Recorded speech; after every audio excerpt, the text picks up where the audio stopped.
Assalamualaikum warahmatullahi wabarakatuh. Perkenalkan, nama saya Fadil Noval dari SI 4106 dengan NIM 120217328 ingin menjelaskan tugas individu 1, yaitu adalah Big Data. Big Data. Big Data adalah jumlah yang sangat besar, rumit, dan tak struktur yang berkaitan dengan mengolah, menyimpan, dan menganalisis data dalam berbagai format, di mana jumlah data yang diolah, disimpan, dan dianalisis sangatlah besar, dan data dapat bertambah dengan cepat. Selanjutnya adalah 3 Vs pada Big Data, yaitu ada 3 V, yang pertama volume atau volume, yang kedua variety atau variasi, yang ketiga adalah velocity atau kecepatan. Yang pertama adalah volume. Dengan banyaknya organisasi mengumpulkan data dari berbagai sumber termasuk transaksi bisnis, perangkat pintar, atau Internet of Things, peralatan industri, video, media sosial, dan banyak lagi, kini volume bukan menjadi suatu masalah. Selanjutnya, variety atau variasi, data hadir dalam semua jenis format dari data terstruktur, data numerik, dalam database tradisional hingga dokumen teks, email, video, audio, data stiker saham, dan transaksi keuangan yang tidak terstruktur. Selanjutnya adalah velocity atau kecepatan. Dengan pertumbuhan Internet of Things atau IoT, data mengalir ke bisnis dengan kecepatan yang belum pernah terjadi sebelumnya dan harus ditangani tepat waktu. Selanjutnya adalah arsitektur dari Big Data. Yang pertama itu adalah data source. Data source adalah sumber data untuk Big Data. Data umumnya dipompa masuk ke Big Data dengan menggunakan API atau dengan operasional file system seperti transfer file. Di sini ada 2 contoh dari data source. Yang pertama itu streaming source dan bulk. Kalau streaming source di sini adalah contohnya adalah tweet dari Twitter API, sedangkan kalau dari bulk data misalnya adalah file teks biasa yang sangat besar seperti file log dari suatu aplikasi. Selanjutnya dari data source menuju data agregator.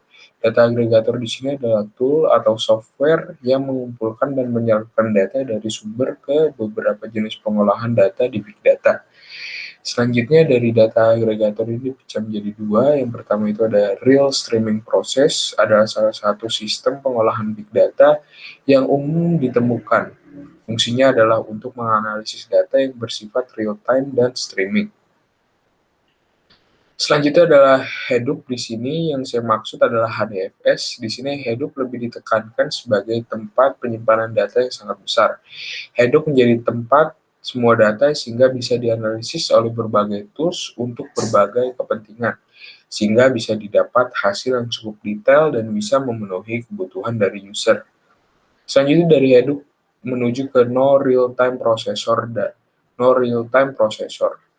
Di sini adalah proses pemrosesan data di Big Data untuk data besar yang terdapat di HDFS. Pemrosesan ini menggunakan berbagai jenis tool sesuai kebutuhan. Selanjutnya dari kedua tipe itu masuk ke data store. Data store adalah tools untuk menyimpan data, hasil pemrosesan baik real time maupun non real time. Data store di sini bisa berupa RDBMS atau jenis NoSQL lainnya. Selanjutnya dari data store di sini dimasukkan ke dalam apps.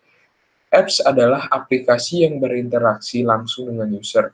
Aplikasi di sini mengakses data yang berada di data store untuk kemudian disajikan kepada user. Jenis aplikasi di sini sangat bervariasi, bisa berupa web, desktop, ataupun mobile. Selanjutnya adalah peran Big Data pada Tokopedia. Pada saat ini Tokopedia merupakan salah satu perusahaan e-commerce terbesar yang ada di Indonesia. Salah satu kesuksesan dari Tokopedia adalah berkat pemanfaatan Big Data secara maksimal. Big Data pada Tokopedia berperan sebagai matchmaker antara penjual dan pembeli. Penjual dan pembeli adalah salah 2 peran penting yang harus diperhatikan oleh Tokopedia. Proses menyeimbangkan pemaksimalan penjualan dari para seller dan mempertemukan kebutuhan serta pemanfaatan pengalaman pengguna oleh buyer. Salah satu pemanfaatan big data pada Tokopedia adalah fitur Top Ads yang membuat penjual bisa menaikkan produk yang sekiranya perlu dimaksimalkan. Penjual hanya harus memasukkan dana ke akun Tokopedia penjual, dan periode iklan. Big data pada fitur Top Ads terdiri dari user behavior, harga, hingga tren produk yang diincar oleh buyer. Dengan demikian, seller akan dipermudah untuk menentukan hal apa saja yang harus dipromosikan. Terima kasih, itu adalah presentasi dari saya. Kurang lebihnya mohon maaf. Wassalamualaikum warahmatullahi wabarakatuh.